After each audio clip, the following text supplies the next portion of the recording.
Bismillahirrahmanirrahim. Assalamualaikum warahmatullahi taala wabarakatuh.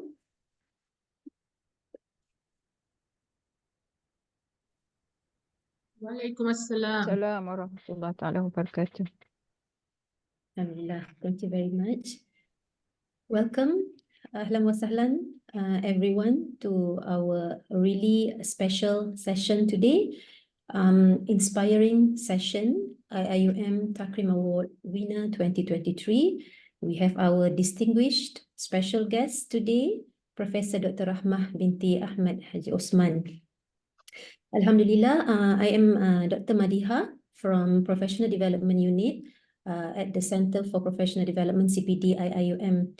So before we start, let us all begin with the recitation of the Quran Al-Fatiha.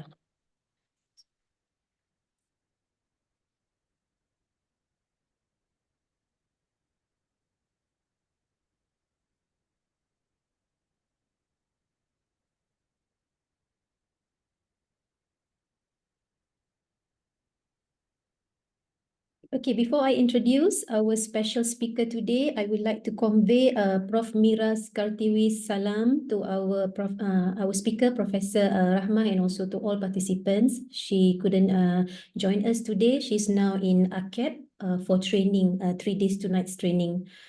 All right, now as for the session, allow me to introduce our special speaker.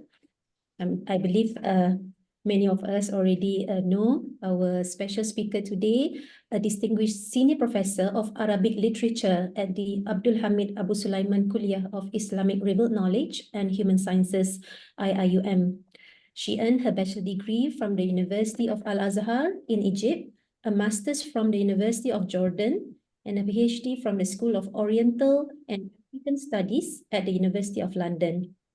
At IIUM, Professor Rahmah was the Deputy Rector for Research and Innovation from July 2017 to August 2018. She has also been Dean, Director, and Deputy Dean in various departments at IIUM. Her notable career includes serving as the Director of Education Malaysia Division at the Ministry of Higher Education Malaysia from April 2019 to May 2020, where she significantly contributed to the internationalization of Malaysian higher education, drafting 4 policy papers and implementing 43 national initiatives. MashaAllah. She has won numerous awards for her contributions to e-learning and innovation, reflecting her commitment to academic excellence and innovation. Let us look at her awards and recognition here. She has earned 30 international and national awards for her academic, research, and innovation excellence, including multiple awards in 2023, the IIUM Murabbi Award, IIUM Insan Sejahtera Award, and AHAS KRKHS Leadership Award. She has completed 38 research projects, received 9 international grants, and supervised 20 postgraduate students. She holds 5 IPs and has prolifically published with 30 books and over 130 peer-reviewed articles and book chapters. Her influence extends to serving on several international journal editorial boards, further highlighting her expertise in literary studies and education. MashaAllah. Very inspiring, yeah? All right, so before we start our session today, we have about 1 hour and 30-minute session. So we will have the talk shared by Prof. Rahmah in around 1 hour, and we will have Q&A session after that in about 30 minutes. So we shall end our session at 11:30, inshallah. So a gentle reminder to all participants, CTD points will be awarded to those who fill in I attend, recorded in Zoom attendance for a minimum of certain duration, fill in the evaluation form within 24 hours. Without further ado, I would like to welcome Prof. Rahmah. Tafaddal, Prof.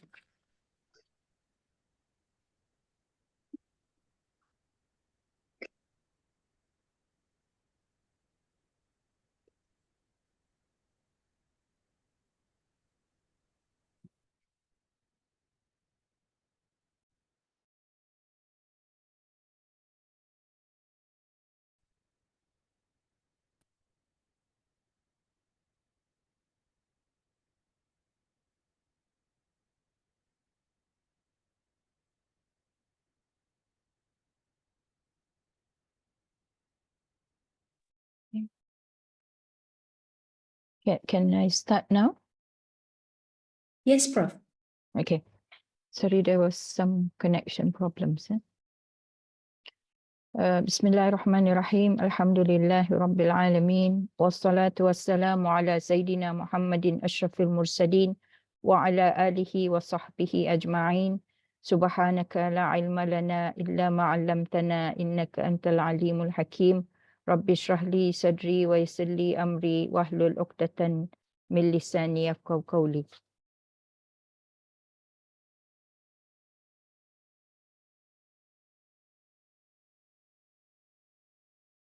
Subhanaka la ilma lana illa ma 'allamtana innaka antal alimul hakim. Assalamualaikum warahmatullahi taala wabarakatuh. To all my beloved colleagues and students that are attending this sharing session. Actually, what I have achieved is not my own achievement. It is a collective achievement. It is what Allah subhanahu wa ta'ala has allowed me to share. And I do not have any knowledge that you do not already have. It is just mostly a sharing session. It is with immense gratitude and humility that I am here with you today as the recipient of the IIUM Murabbi Award and the Insan Sejahtera Award for 2023. These honors are not just a recognition of my individual efforts, but a testament to the collective journey we have undertaken together as a community dedicated to the pursuit of knowledge and the betterment of society. My journey in academia began with a deep-seated passion for Arabic and Malay literature, nurtured during my early education. This passion led me to pursue a bachelor's degree in Arabic language and Islamic studies from the University of Al-Azhar in Cairo, followed by a master's degree in comparative Arabic literature from the University of Jordan, and ultimately a PhD from the School of Oriental and African Studies, University of London. Each step of my academic journey was a transformative experience that expanded my horizons and deepened my understanding of the rich tapestry of Islamic and Malay literary traditions. Upon joining the International Islamic University Malaysia IIUM in 1991, I was welcomed into a vibrant academic community where the integration of Islamic values with contemporary knowledge is not just encouraged, but is the cornerstone of our educational philosophy. Over the years, I have had the privilege of serving in various capacities as a lecturer, director, dean, a deputy rector, and a director for the Education Malaysia Division at the Ministry of Higher Education. Each role presenting unique challenges and opportunities to contribute to the growth and development of our institution and nation. One of the most rewarding aspects of my career has been the opportunity to engage in research and scholarly activities that bridge the gap between tradition and modernity. My work on ED1 to revolutionize the method of learning and teaching Arabic poetry and the analysis of the literary works of our ulamas and ancient Malay Omani maritime networks, the preservation of national heritage, and the translation of Omani literature into Bahasa Malaysia are just a few examples of how we can draw from our rich heritage to address contemporary issues. In the realm of teaching, I've always strived to inspire my students to appreciate the beauty and depth of Arabic literature while equipping them with the critical thinking skills necessary to navigate the complexities of the modern world. The numerous awards and recognitions I have received for my teaching and research reflect the collaborative effort and support of my colleagues and students. I have always said that my students are my inspiration. If asked, what is the definition of achievement as an academic? In my humble opinion, The achievement as an academic is measured by how much we are able to benefit the ummah and humankind. My personal tagline is acculturating itqan, ikhlas, and excellence in all undertakings. In life and throughout my career, I have been taught by my parents and mentors to stand guided and strive to emulate and subscribe to a few principles derived from the following ahadith of our beloved Prophet Muhammad sallallahu alaihi wasallam. The first hadith is khairun nasi anfa'uhum linnas. The best person is the one who benefits all human beings. This hadith has been a cornerstone in my approach to life and my career. It reminds me that the true measure of our worth lies in our ability to positively impact others. As an academic, I have always sought to ensure that my work benefits not just my students, but the broader community as well, whether it's through research that addresses societal issues, teaching that inspires and empowers, or community service that supports those in need. I strive to be of service to humanity. This principle has guided me to look beyond personal achievements and focus on the greater good, making a meaningful difference in the lives of others. The second hadith is ما من شيء أثقل من الميزان من حسن الخلق. Nothing is heavier on the scale than good character. Good character, or husnul khuluq, is paramount in Islam and in life.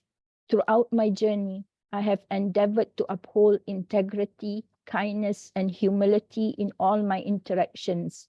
In the academic world, where we often face diverse challenges and pressures, maintaining good character is essential. It builds trust, fosters collaboration, and creates a positive and respectful environment.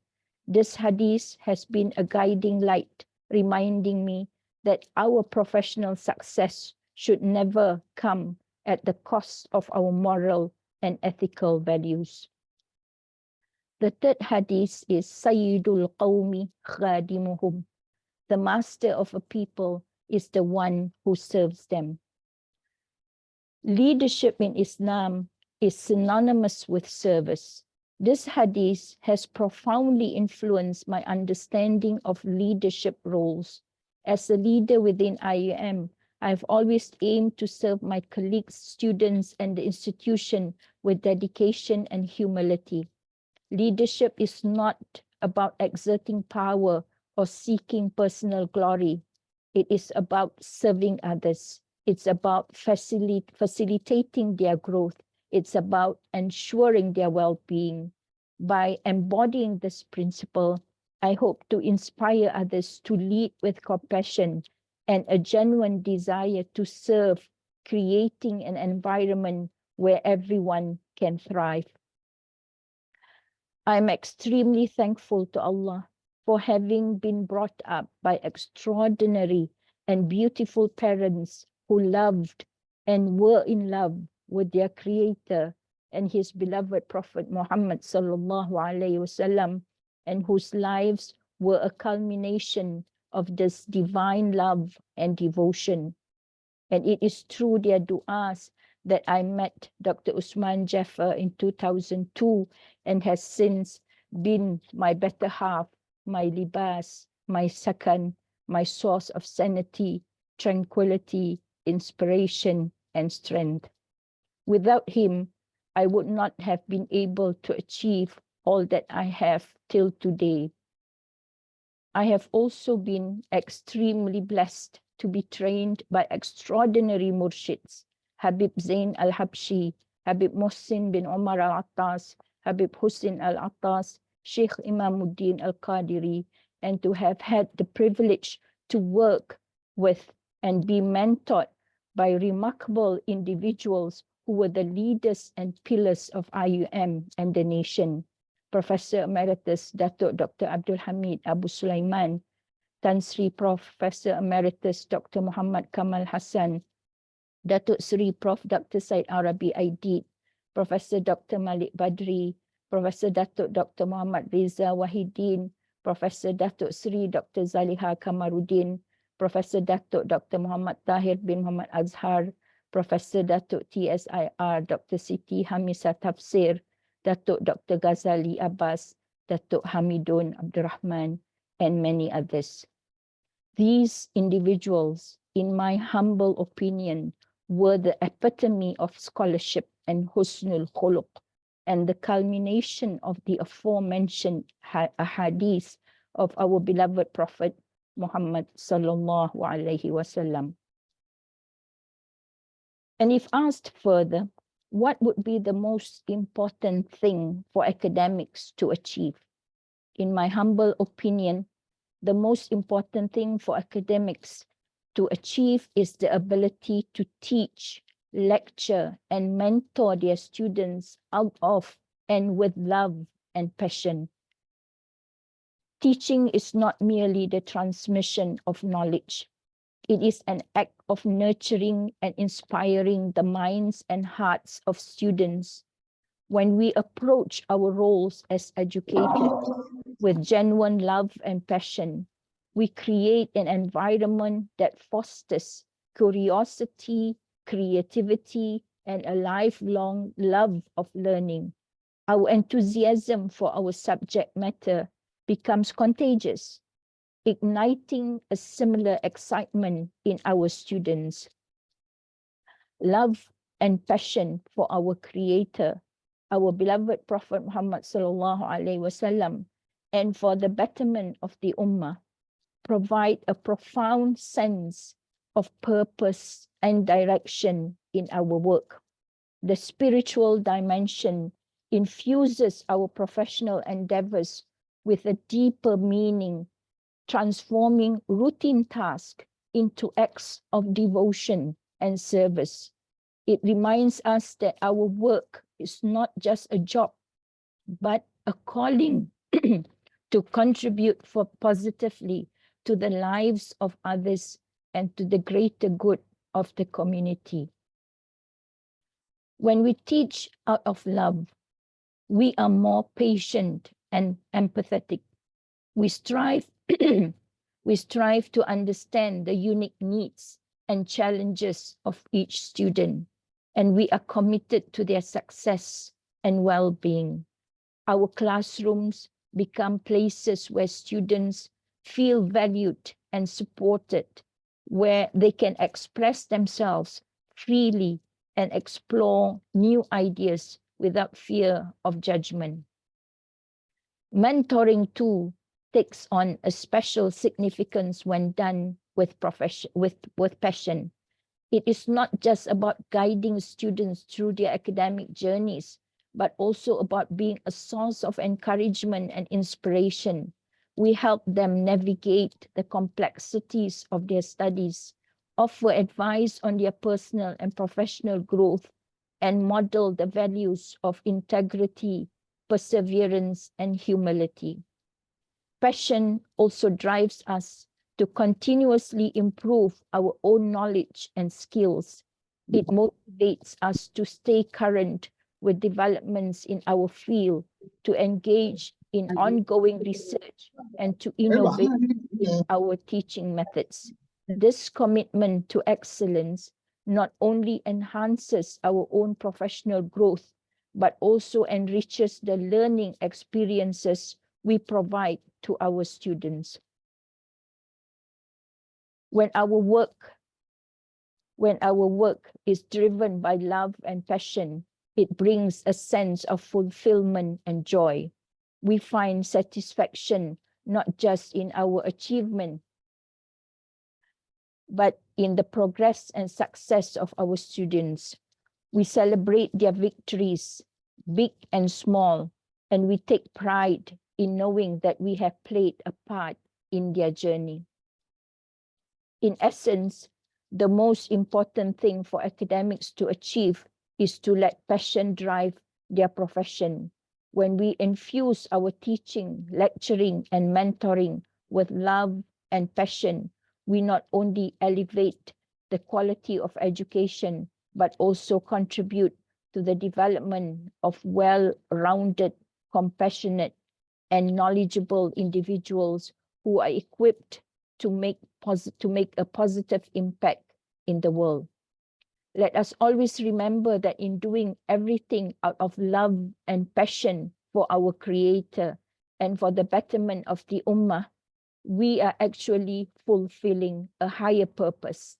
This mindset transforms our work into an act of worship and service, making every effort meaningful and every achievement a step towards greater good. I must admit that I have had many beautiful moments along my journey of 33 years being an academic at IIUM. However, one particular type of moment still stands out and continues to touch my heart deeply, receiving unexpected messages or thank you notes from former students. These heartfelt expressions of gratitude often come out of the blue and are truly precious. Each time I receive such a message, it serves as profound reminder for the impact we as educators have on the lives of our students. These notes often share how I have contributed to their personal and professional journeys, detailing the ways in which my guidance and teachings have helped shape their path. The most touching part is when they express their gratitude through heartfelt du'as, asking Allah to bless me for the role I played in their lives. For us academics, just like teachers, there is no greater joy or solace than seeing our students and mentees succeed and prosper in life. These moments reaffirm the purpose and significance of our work. We are not interested in titles or positions of power. We are not driven by the desire to be kings or queens. Instead, our greatest achievement and honor lie in knowing that we are makers of kings, queens, presidents, and prime ministers. This satisfaction we derive from our work is rooted in the success and well-being of our students, witnessing their achievements, seeing them grow into confident and capable individuals, and knowing that we have played a part in their journey is incredibly fulfilling. It is these moments that make the long hours, the challenges, and the dedication all worthwhile. One particularly beautiful moment I recall was when I received a message from a former student who had just been appointed to a significant leadership position. In the message, he shared how the lessons learned in my classes, the encouragement given during his struggles, and the mentorship provided had been instrumental in his success. He expressed his deep gratitude and shared how he was now striving to apply the same principles of integrity, compassion, and excellence in his new role. This message was a powerful reminder of the ripple effect of our work. The knowledge and values we impart to our students do not just stay within the confines of the classroom. They go on to influence the broader society as our students take on various roles and responsibilities. In this way, our impact as educators extends far beyond what we can see, touching lives and shaping the future in ways we never fully know. These moments of unexpected gratitude and recognition are humbling and inspiring. They reinforce the importance of our role as educators and the profound responsibility we carry. We are not just teaching subjects.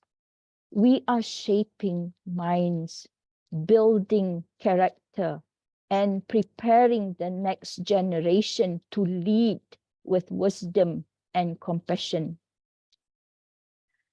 As I reflect on my journey, I am deeply grateful for these beautiful moments. They are a testament to the enduring impact of education and the lifelong bonds formed between teachers and students. They remind me that the true measure of our success is not in the accolades we receive, but in the success and gratitude of those we have had the privilege to teach and mentor. My aspirations for our young academics, if I'm allowed to share, are multifaceted, reflecting the values and principles that have guided my own journey. I hope to inspire them to strive for excellence, embrace continuous growth, and remain grounded in humility and service. Firstly, strive to make a difference. Young academics should aim to leave a lasting impact through their work, whether it is in research, teaching, or community service. Strive to contribute meaningfully to community and society. Use your knowledge and skills to address real-world problems. Inspire your students and advance your field. Remember, the true measure of success lies in the positive changes you bring about in the world. Secondly, embrace excellence. In everything you do, strive for the highest standards of excellence. This means being diligent in your research, innovative in your teaching, and ethical in your professional conduct. Excellence is not about perfection, but about giving your best effort and continuously seeking to improve. Take pride in your work and let it reflect your commitment to quality and integrity. Third, maintain humility. Despite the accolades and achievements you may garner, always remember to stay humble.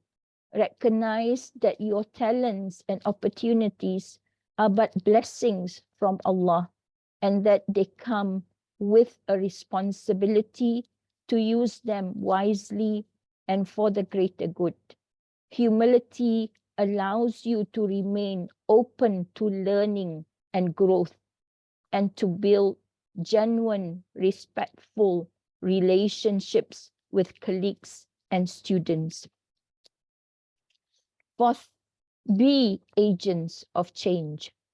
Young academics have the energy and potential to drive innovation and transformation. Be proactive in seeking new approaches, technologies, and methodologies that can enhance your field and the educational experience. Don't be afraid to challenge the status quo and advocate for positive changes within your institution and community. Fifth, foster lifelong learning. The pursuit of knowledge does not end with formal education. Embrace a mindset of lifelong learning, continually seeking to expand your understanding and expertise. Stay curious and open to new ideas and keep abreast of developments in your field. Lifelong learning not only enriches your professional capabilities, but also keeps you intellectually vibrant and engaged. 6, cultivate compassion and empathy. In your interactions with students, colleagues, and the wider community, practice compassion and empathy.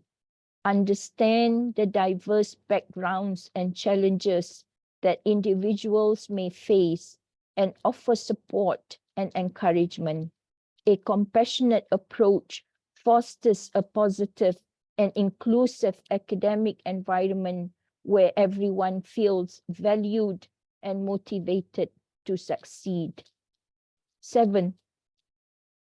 Balance professional and personal life. While dedication to your profession is important, it is equally crucial to maintain a healthy work-life balance. Take time to nurture your personal relationships, pursue hobbies, and care for your physical and mental well-being. A balanced life enhances your productivity, creativity, and overall happiness. 8. Build a collaborative spirit. Collaboration, I strongly believe, is key to achieving greater impact. Engage with colleagues from diverse disciplines, both within and outside your institution, to share knowledge and ideas. Start to collaborate and cooperate, which is cooperative efforts and spirit. Collaborative efforts often lead to innovative solutions and enriched learning experiences. Building a network of supportive professional relationships also provides valuable opportunities for mentorship and career development. That is what the 21st century calls cooperative spirit. Number 9, uphold ethical standards. In all your endeavors, uphold the highest ethical standards. Integrity is the foundation of trust and respect in academia. Be honest in your research, fair in your evaluations, and transparent in your dealings. Ethical conduct not only protects your reputation, but also contributes to the credibility and reliability of academic work as a whole. 10th, inspire the next generation. Remember that we are not just academics, but we are also role models for our students. Inspire them through passion, dedication, and ethical conduct. Encourage them to pursue their dreams and to develop a love for learning. By mentoring and guiding the next generation, you contribute to a legacy of knowledge and values that will continue to shape the future. In summary, my aspirations for young academics are that they strive to make a difference, embrace excellence, maintain humility, be agents of change, foster lifelong learning, cultivate compassion, balance professional and personal life, build a collaborative spirit, uphold ethical standards, and inspire the next generation.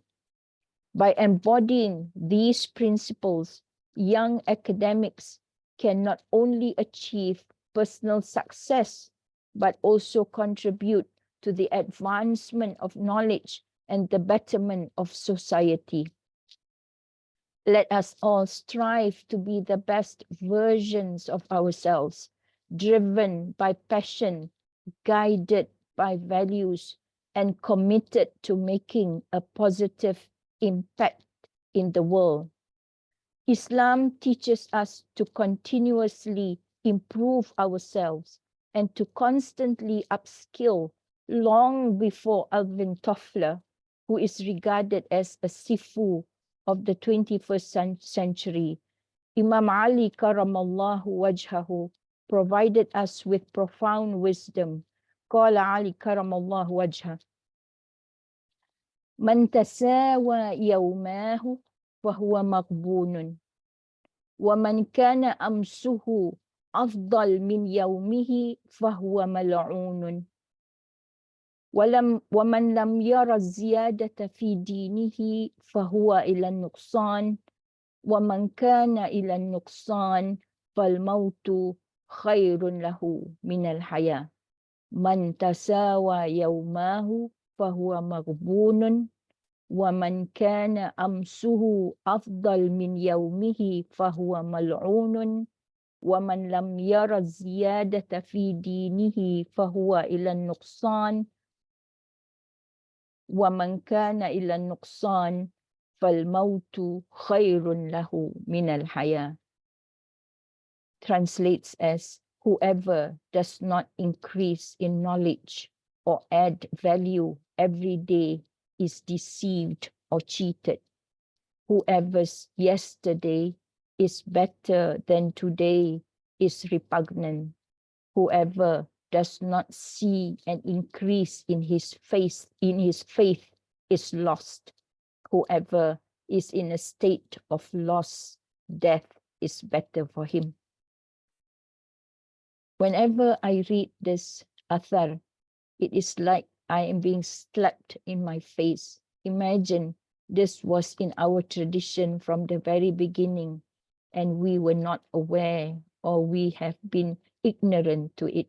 So Islam has always encouraged continuous development and improvement to the self and to community. This profound statement reminds us of the importance of continuous growth and improvement. We must strive each day to enhance our knowledge, skills, and character. Let us all endeavor to inspire goodness, to make a difference, and to be among those who benefit humanity. خير الناس أنفعهم للناس. Receiving the IIUM Murabbi Award and the Insan Sejahtera Award is a humbling reminder of the responsibility we bear as educators and scholars.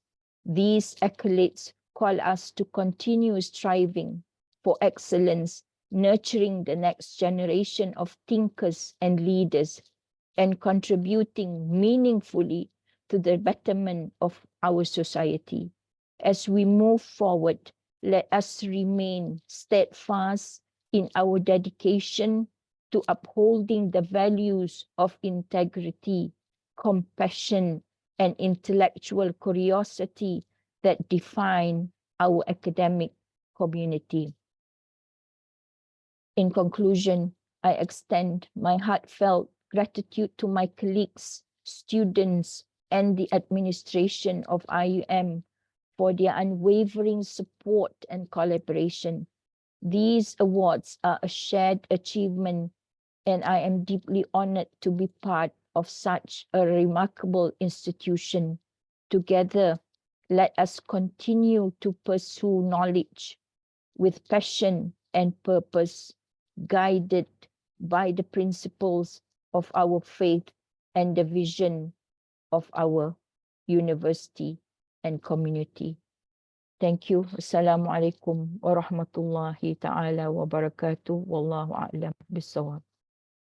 Waalaikumsalam warahmatullahi ta'ala wabarakatuh.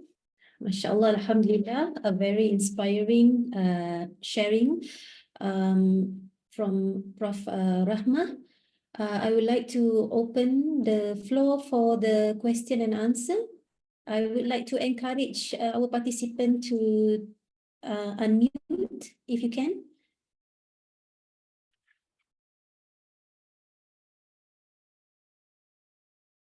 Or if not, you can also type in the chat box. Anyone?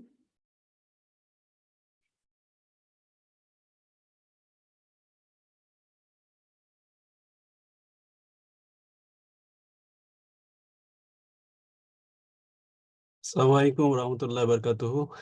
Waalaikumsalam Okay, warahmatullahi wabarakatuh. thank you, Prof. Rahmah, for your really inspiring talk. Prof, the life is not that straightforward. Sometimes we undergo so many things. So many things happen, including classroom, students' behavior, all these kinds of things. And we need to be kind, loving-minded also. Everything is okay. But sometimes the behavior of other people, undesired behavior, sadden us. And we lose our composure, tend to lose our composure. So, Prof, what is your advice? How to handle this kind of situations to maintain our composure, our calmness? Thank you, Prof. Prof. Rafiqul Islam, you are one of the pioneers. I learned from you, Prof. So I'm I'm embarrassed to be asked such a question from such a prominent scholar such as you. Well, it is true. Throughout my journey, I have gone through many things that was hurtful. People can be very hurtful. You know, they can hurt you very much. If I may share a number of incidents, one which I think I will never forget until my last breath was going to the mailbox, my pigeonhole, opening it and I found an envelope, a white envelope. It's like an invitation card with a stamp on it. So I took it, I went into my office and I opened it. And then inside the envelope was before this we had CD-ROM, which was in a sleeve, right? Yeah. So it was in a sleeve. So I pulled the sleeve. Inside the sleeve was a dead cockroach smashed with a small note stating, "We are cleaning IIUM. No, we are fumigating IIUM from people like you." I broke down and I cried because, we think, I have never hurt anyone. I have never been rude to anyone. I do not know where is this coming from. And at that juncture, as a human, I felt like giving up. It's like, after being all this, after serving IIM, and then you receive such a, hurtful message. It hurts you, and I really wanted to just give up. But then my husband reminded me, and as I, we go back to salat, we go back to salawat, and remember that we are not doing for, I pity that person. I pity that person, whoever that person was, that took so much effort as to look for a cockroach and then smash it and then put it in an envelope and then put a stamp on. So creative. If only that creativity, they could channel it to improving people's lives. But anyways, and you get students who are rude. You get students who talk behind you in social media, TikTok, Twitter, and so on and so forth. Yeah. And yes, as we are just humans, so we react. But then if we, as I said in my sharing session, if we can just remind ourselves and compose ourselves that we are not doing this for them. We are doing this for us. We are doing this for our own salvation on the day of judgment. If they cannot appreciate, then it's their loss. It's between us and our Creator. We have been just. We have never victimized anyone. We have never been a zalim. Then leave it, Prof, and move on. because our time is so limited. So many of our beautiful colleagues are no longer around. They have left us. Allah has taken them. So that reminds us that our time here is so short, and there's no time to waste at all this, small minds, if I may say, and move on, Prof. That's I'm not advising you. I cannot advise you, Prof. I need your advice. I'm just sharing on how I deal with such situations. Yeah. Thank you very much. Welcome.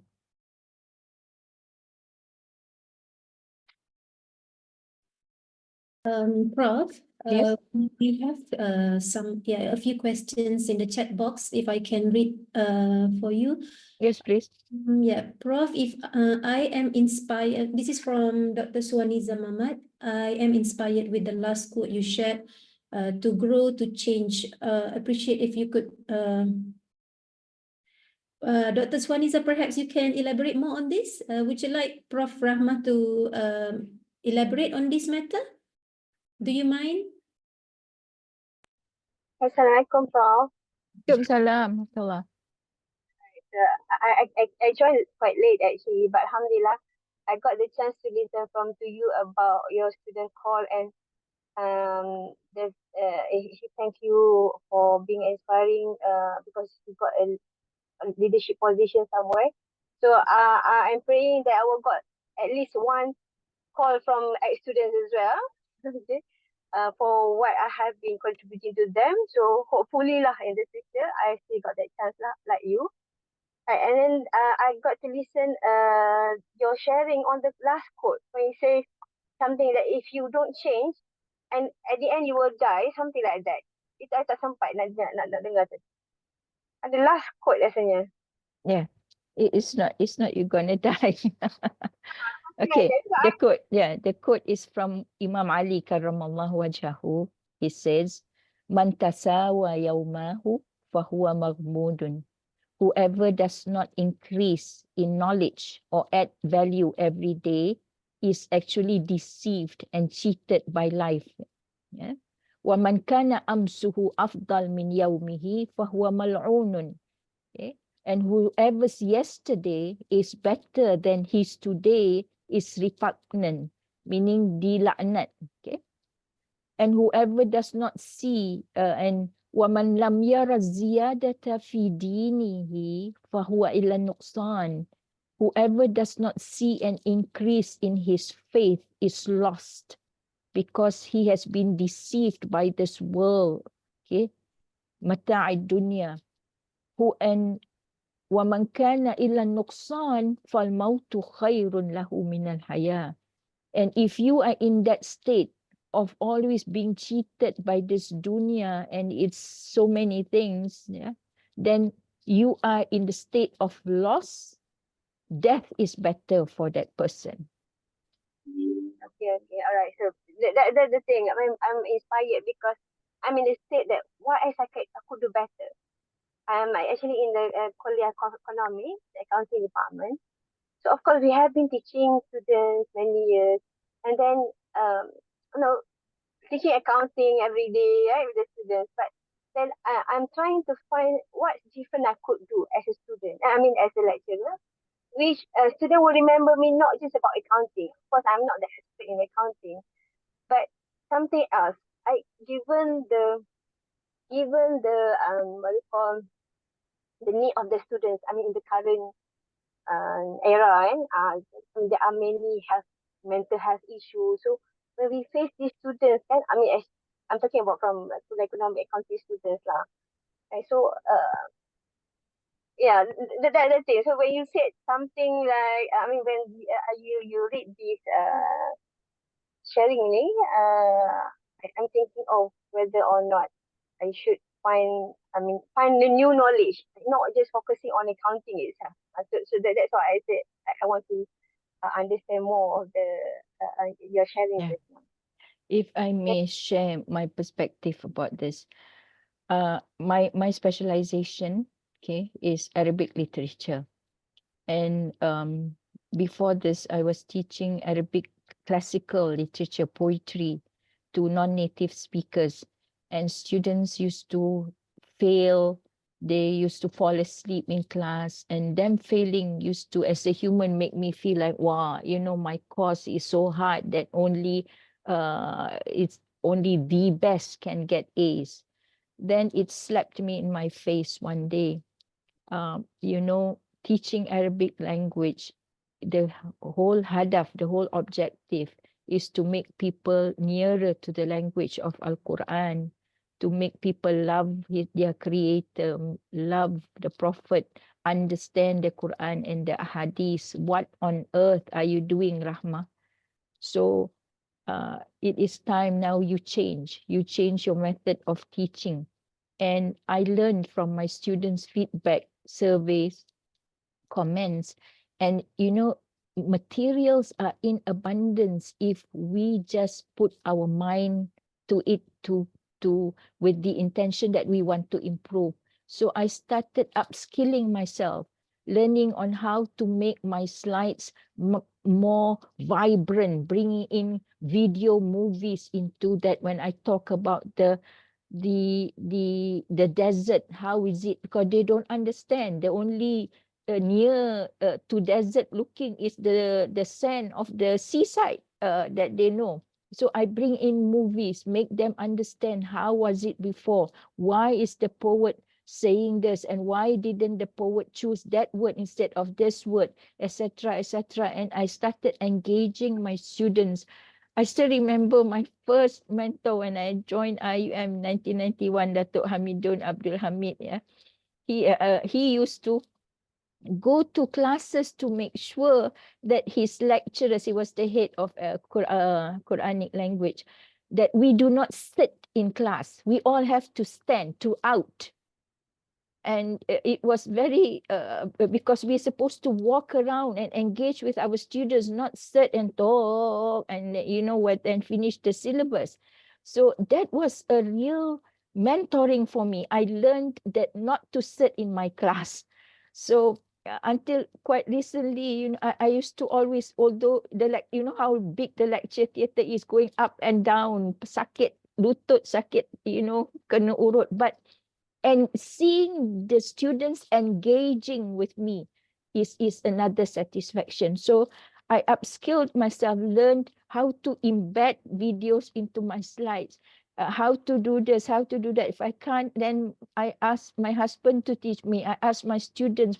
That's why I said in my slides that my students are my most invaluable inspiration. They inspire me to be better because I need to be at par with them. You cannot, you know, still be teaching the method that you were taught. Sayyidina Umar said, "Ahsinu tarbiyata awladikum fa innahum khuliqu li ghairi jaylikum."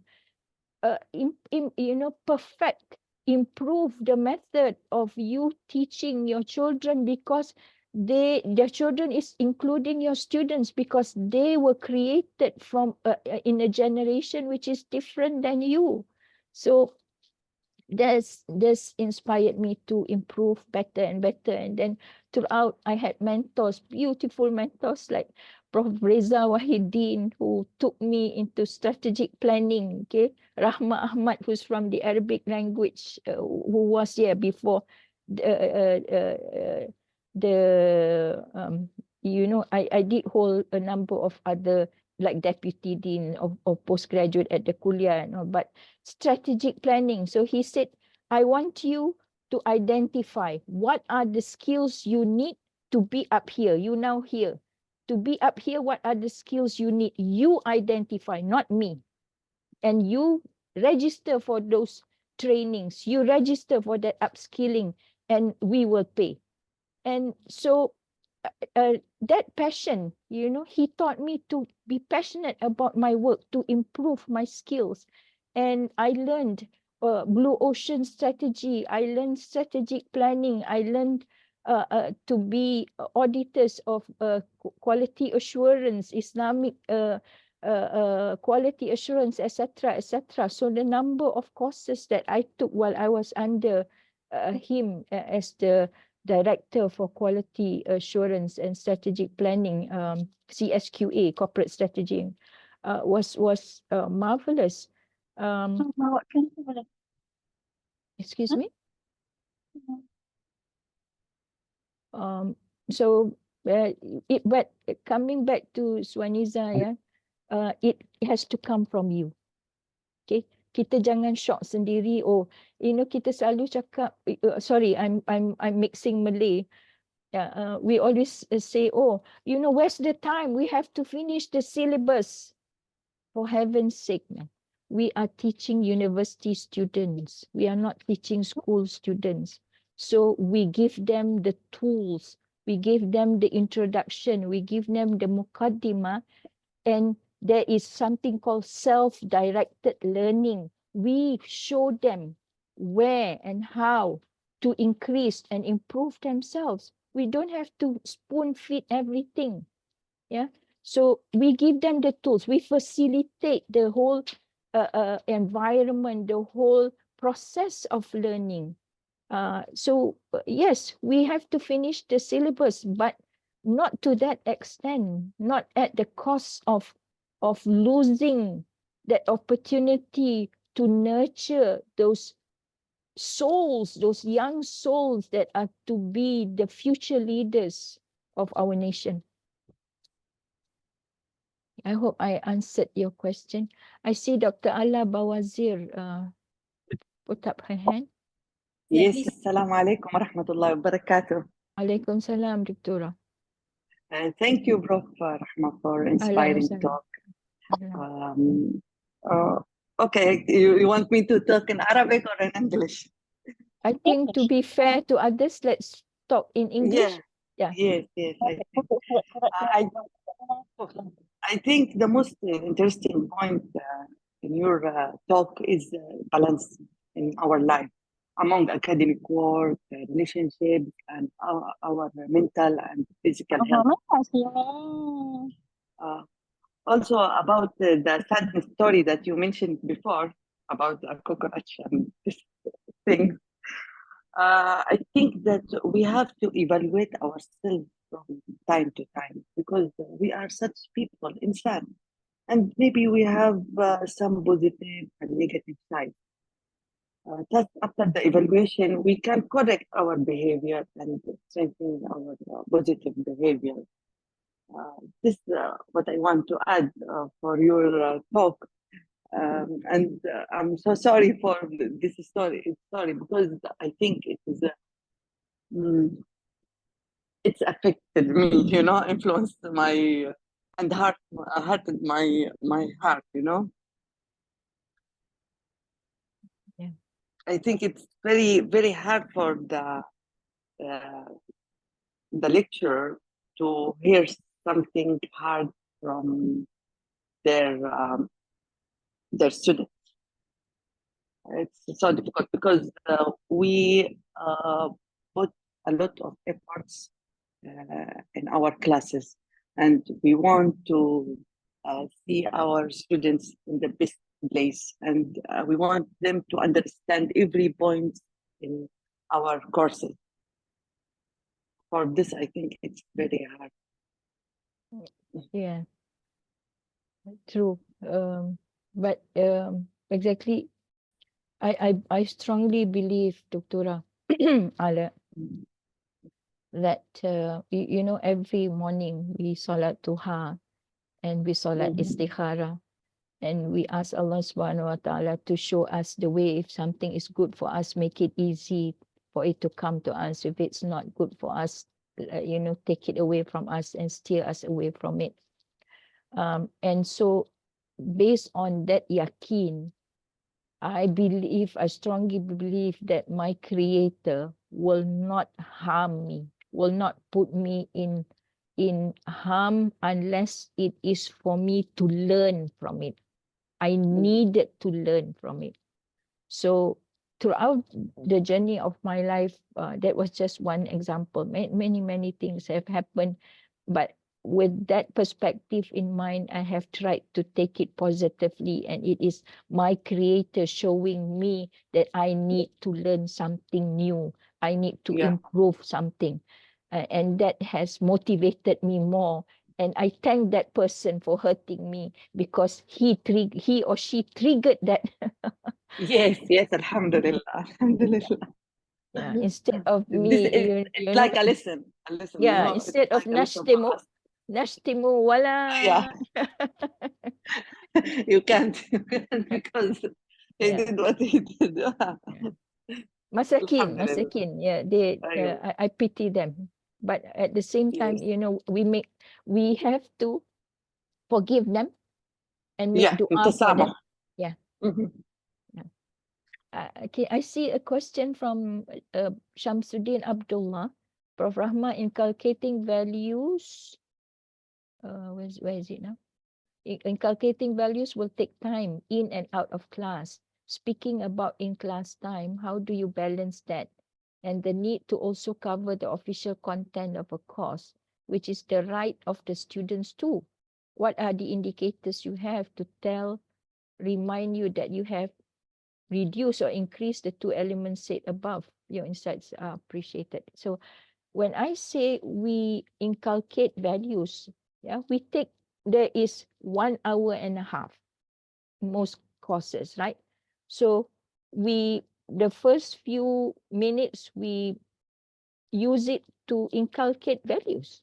That's what I do. And I ask Allah subhanahu wa ta'ala for barakah in the time. And whatever needs to be done will be done with Allah subhanahu wa ta'ala's will, because I've left it to Allah. Because it is my responsibility. These souls are, sometimes they are lost. They need guidance. They can read by themselves. Okay, we taught them to read. They can read by themselves, but the things that we need to convey to them are things that they cannot read in books. So that's my perspective. I'm sorry if I differ from others, but yeah. Prof, Yes. there's another question actually before that, Dr. Samiullah. Maybe I can try to read for you. Yes. Assalamualaikum, Prof. Sometimes we are not satisfied with ourselves and we cannot tell, maybe cannot tell other people probably. In that situation, how do we handle that? Maybe probably not really satisfied with what we have done so far, maybe personal achievement. If that correct, Dr. Samiullah, would you like to add on that? Yes, Assalamualaikum, Prof. Waalaikumsalam. Yeah, Brother. sometimes whether it is our personal life or our performance, we know that we are not good, but still we cannot say outside. If you say it's a problem, if you not say it is internally, we are not feeling good. So in that situation, how can we handle, Prof? Thank you if you guide us, Okay. if I'm not wrong. I will try to answer. Subhanaka la ilma lana illa ma 'allamtana innaka antal alimul hakim. In this situation, I go back to my azkar, I go back to salawat, I go back to salah. As Muslims, as Muslim educators and murabbis, that's our silah, that's our weapon. Because we stand guided by that. Otherwise, we get astray by so many things. Our wiswas, the shaitan, our karin that's whispering to us all the time. So we go back to that. That's my belief, and that's what I do. And I seek solace from that. I seek refuge. I seek guidance from Allah subhanahu wa ta'ala to show me the way. And that is why one of my murshids taught me from a very early age to make salat istikhara like a wajib salat after salat duha every morning. When after we salat duha, 2 rak'ahs, we continue with another 2 rak'ahs of salat istikhara to help us, guide us in whatever decision that we need to make, in whatever path we need to take, in whatever thing that we need to say. Otherwise, we as humans, subhanaka la ilma lana illa ma 'allamtana innaka antal alimul hakim. Whatever we know, no matter how how clever we think we are. We know less than a drop in the sea. Hence, it is He that guides us and protects us from ourselves first. That's why we say, Subhanaka inni kuntu minaz zalimin. La ilaha illa anta subhanaka inni kuntu minaz zalimin. We ask Allah, we seek refuge from Allah subhanahu wa ta'ala, and we acknowledge that we, and first and foremost, it is us who menzalimi ourselves. It is us who oppress our own self by our stupidity, by our ignorance, by our arrogance. So that is how I deal with such situations, Prof. Thank you, Prof. Jazakallah. Okay. All right. We do have two special dedication to you, Prof. Not a question. From Dr. Muhammad Iqmal, your former student. Okay. Yeah, as one of Prof. Rahmah's student, Prof has been such an inspiring figure for me up until now. Thank you, Prof. Jazakumullah, barakallah fiq. And one more from Dr. Hafizah Zakaria. My dear Prof. Rahmah, I have privileged to be your students in my degree program. I learn a lot from your composure and firm at the same time. You always remind us to work hard in what we do and be beneficial to others. Also, I fondly remember when I worked with you during your time as advisor in Arabic Debate Championship back in 2005. And may Allah put barakah in your work, Prof. Amin. Amin. Wa iyyakum, wa iyyakum. As I said in my Madiha, in my presentation, it is these kind of messages that make our day. You know, we have. I've been serving IIUM for the past 33 years. I completed my PhD in 2002, and I've been on campus from 2002 until now. We have like taught thousands of students. We don't expect all of them to remember us. Sometimes I do get very annoyed when, you know, no Hari Raya greetings, no Selamat Hari Guru, no nothing. And then in the blue, you send a message, Prof, you know, I'm applying for a job. Can you be my referee? Or can you give me a recommendation letter?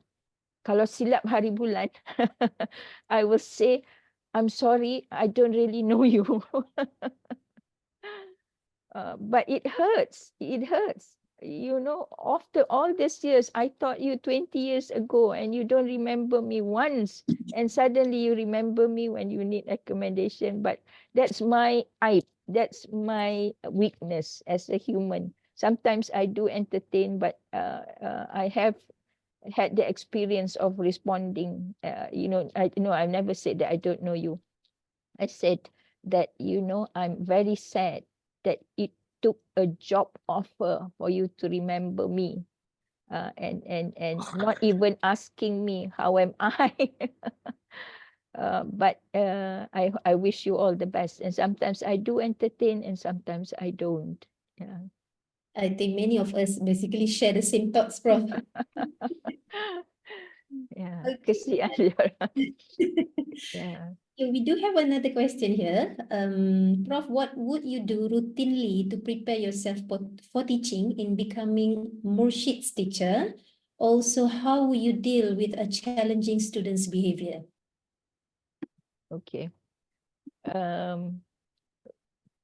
When until now, before I go to my class, although let's say I've been teaching that course for so many years, I still prepare new slides. I still improve my slides. I still read.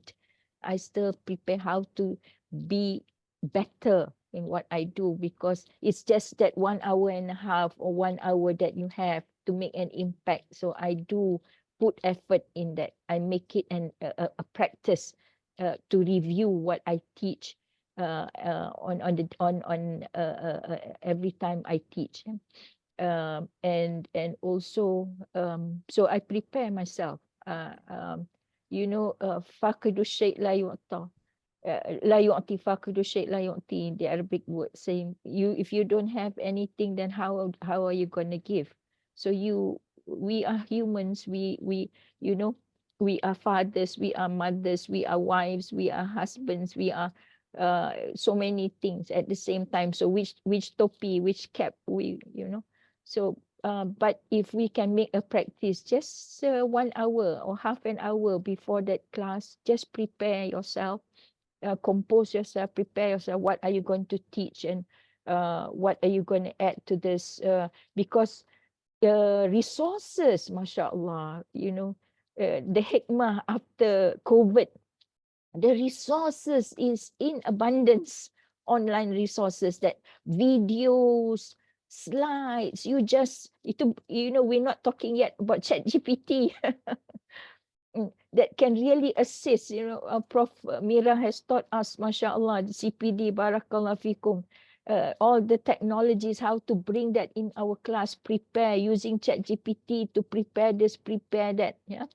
So I use that. I'm talking yani ya ayyuhalladhina amanu lima taquluna ma la taf'alun kabura maqtan indallahi an taqulu ma la taf'alun. Allah Subhanahu wa ta'ala reminds us not to say something that you yourself don't do. Okay, so I'm sharing what I do. And of course there are all kinds of students that comes in your class, and so many behaviors. Yeah. Until recently, last year, I was a student tried to kill me, and because out of love, the person loved me so much that she or he became so possessed with me, so possessive of me. So they are humans. You don't know what background they come from, what they are facing. I still have a problem coming in class. You can't really read their facial, kan, Madiha? You can't read their facial. They all look like they understand. There sometimes you can see, oh, yang ni blur, yeah, tak faham. Then I will, poke them. But most of the time, you don't really know what's happening in their minds, because they look normal. And again, okay, read a lots of subhanaka la ilma lana illa ma 'allamtana innaka antal alimul hakim. Read lots and lots of hasbunallah wa ni'mal wakil, ni'mal maula wa ni'mal nasir, hasbiallah wala hawla wala quwwata illa billahil aliyyil azim. That's what I do, because without that we really have nothing. Okay, Alhamdulillah. That one was the question was from Dr. Afika just now. Yeah. Okay, is there any more question? Or perhaps I have a question actually. I interested to learn from you. How do you, because you mentioned in your presentation just now about work-life balance. Do you mind sharing your own, your own approach in terms of balancing between the two? Okay. As I said early on in my presentation, I owe everything to my better half, Dr. Osman Jaffer. MashaAllah, he has been my rock. He has been everything. He has been so understanding that without him, I wouldn't even, I don't know how I would have managed. So having him helping me, always being there and helping me out to do things, to just, move, that has really helped. So as women, we need a very strong support from either our own parents, if they're still around, or our husband, our spouses. I'm sure it applies to male lecturers as well. You need your spouse to be behind you. And I have been very, very, very blessed and fortunate to have that. So so he has really been there. I don't have to worry about many things actually. Cooking, ironing, these things that take time. So yeah. But you need to, of course, nurture your other half to be what you want them to be, right? It takes two to tango. So you must always meet halfway. I'm the worst wife, I think, you know. You can ask him. But he's always there. I try to be there for him. And now he's a lecturer at IIUM in psychology department. So he's my I'm his first patient. Yeah. Mashallah. Mashallah. Okay.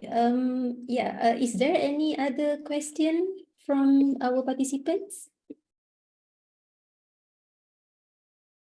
Would you like to turn on your mic? No more? Okay, or maybe perhaps Prof. Rahmah, do you have any last words before we end our session?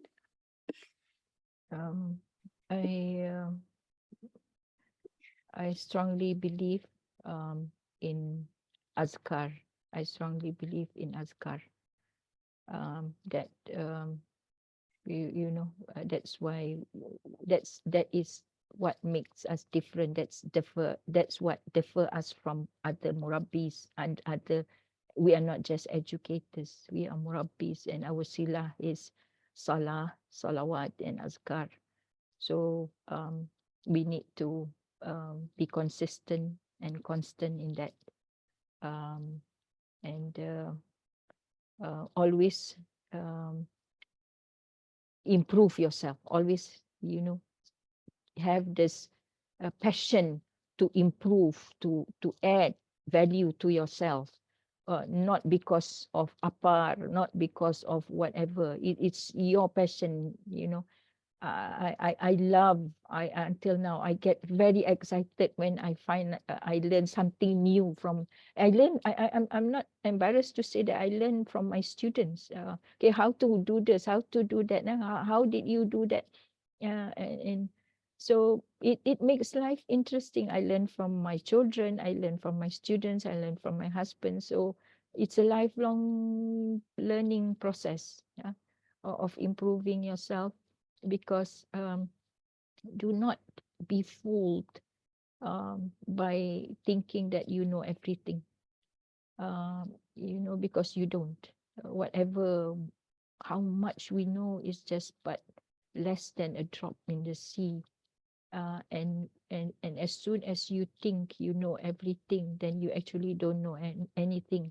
Let's look at our scholars, Professor Malik Badri, Professor Kamal Hassan, how humble they were, mashallah. These individuals were angels. They, you know, how remarkable. They never make you feel like you are lesser than them.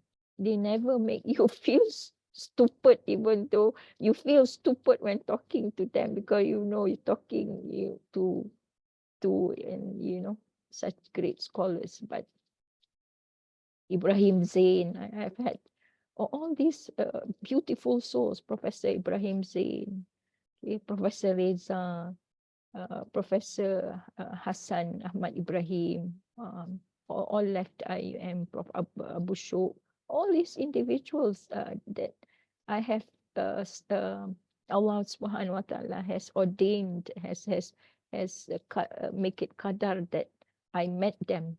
And in life, Allah Subhanahu Wa Taala, in Islam, there's nothing by coincidence. You meet someone because you either need that person or that person needs you. They need something from you.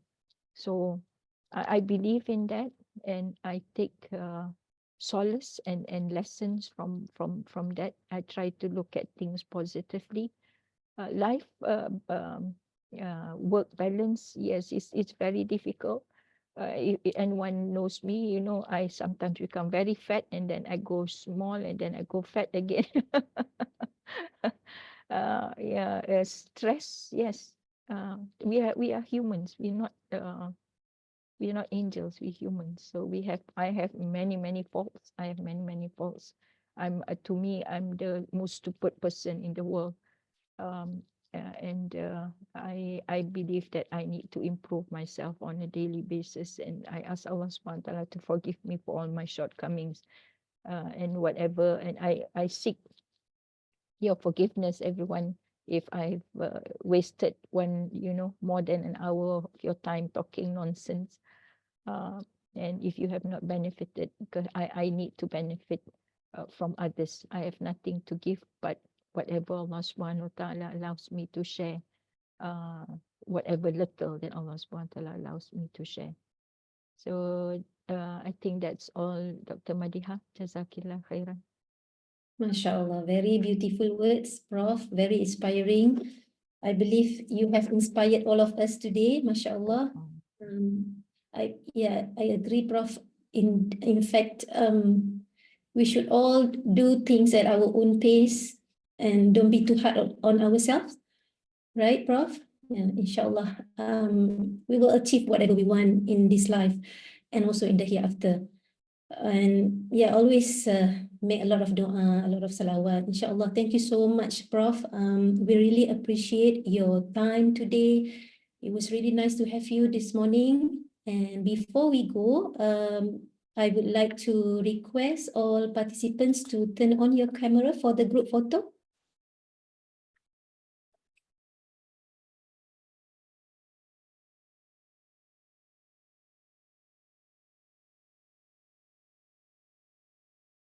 Yeah, let me just change the setting for a while. Hang on, yeah.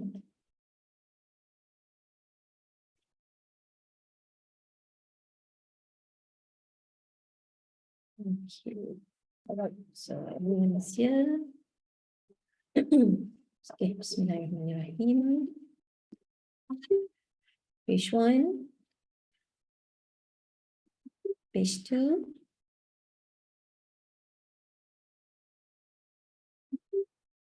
Page 3. Page 5. Okay.